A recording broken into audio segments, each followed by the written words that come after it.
Video game development is one of the fastest growing industries in the entire world.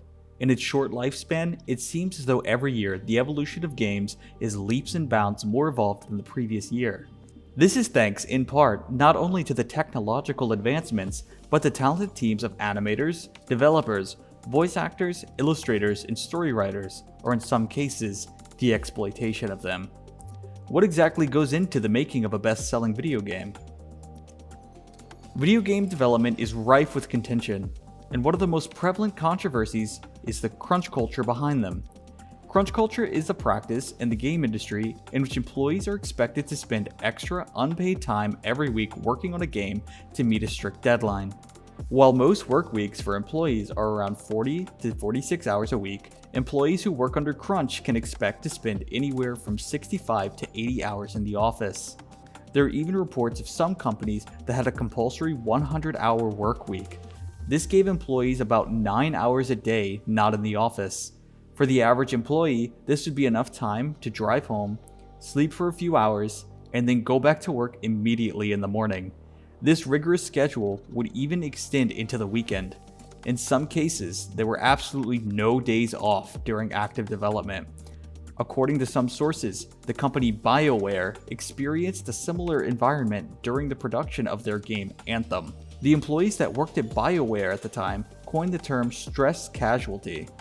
This referred to employees that did not come to work for months during crunch time out of the sheer amount of stress that they were under. One of the primary causes of crunch culture is the fact that many employers create an environment where only working your required hours is viewed as slacking. In one company, the employer would stalk the social media accounts of their employees to ensure that they were being productive with their time. If they saw that their employees were using their off time recreationally, they were pressured to be a team player and come into the office to work on the development of the game. Another reason for employers to consider implementing crunch culture into the workplace is to cut costs. Game development is one of the most expensive business ventures. Developing a game is time-consuming to say the least. Most modern games take an average of 3 to 5 years to complete with an entire team of people. For independent developers, it takes even longer with a much tighter budget. In order to combat this, many developers implement crunch culture in order to get free labor. Much of the game development workforce consists of young men that are seeking to prove themselves in an already saturated industry.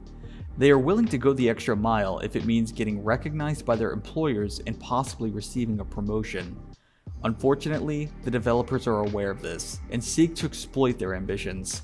Many employers will openly praise employees that sacrifice their time for the greater good, creating an environment that shames and humiliates those who do not sacrifice their personal lives.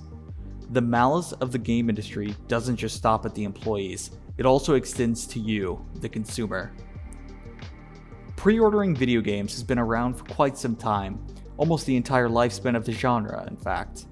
In the beginning, pre-ordering games was a way to let both the developer and the distributor know that you want to buy the game and allow them to set aside a copy of the game for you so that you could pick it up on the release date. Before digital versions of games, this was a good way for the consumer to ensure that they would receive a game that they were excited about before the store sells out, if the game had generated a lot of hype. But what happens when the industry evolves further into the digital age? Today, most video games are sold as digital versions rather than physical discs, yet pre-order exists at an even larger scale than before. Why is this the case? Like most aspects of the game industry, greed has corrupted a once consumer-friendly option.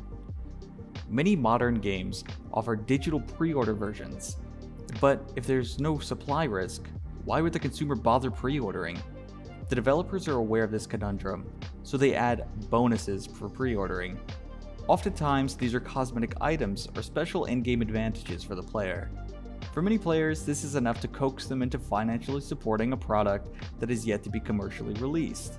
But this begs the question, why does the developer want the player to purchase the game before it even comes out? The answer: word of mouth. Many developers fear the power that reviewers have over their games. The reception that a game receives can be damning if negative.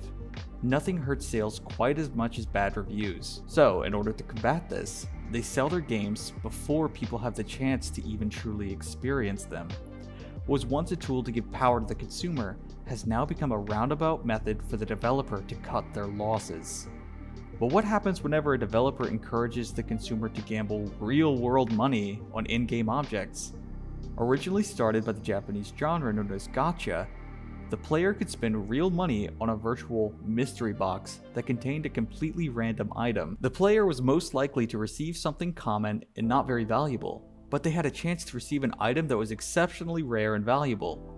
This concept is not dissimilar to gambling. Over the years, this concept has migrated to the Western world and evolved to an unprecedented size. Mystery boxes, or as they're known in the West, loot crates, took the gaming world by storm. Developers saw this as a great way to make money. Offer premium objects to a player in a mystery box with incredibly low returns, but make it relatively inexpensive. But there's a catch. Don't disclose the odds. For example, using one of the most popular games at the time, Counter-Strike Global Offensive, we can now see what the odds are. The likelihood of receiving the jackpot was a merely 0.26%. The price for opening these crates ranges anywhere from $1 to $9, meaning that you'd find yourself forking over a pretty substantial amount of money in order to receive the object that you wanted. But here's where things get interesting for Counter-Strike in particular. In Counter-Strike, you could sell your in-game skins to other players for real money. The company that owns this game, Valve, allowed players to trade their skins with one another for real money to keep in their virtual wallet. While officially, Valve did not allow people to take this money out of their wallet, there were plenty of sites that would allow the players to trade their items for PayPal transactions. Essentially, they could gamble for real money. I won't go into the legal implications of this problem because that's a whole nother can of worms, but suffice it to say, it's a topic that's rife with controversy. Despite my grievances with the medium, I genuinely consider the game industry to be one of the most fascinating and groundbreaking industries in the world. It's truly amazing to see the entire evolution and history of an art form from its conception until now. While it's true that there are horrible circumstances in some situations in the game development industry, this is definitely not always the case. There are so many examples of genuinely wonderful companies that value their workers and still find places to let their passions and creativity shine through. Collaboration blossoms under these teams, and they create a new and interactive art piece that will persist throughout time. We can only hope that this becomes the industry standard for the future, for the sake of the developers, the artists, the composers, and you, the player.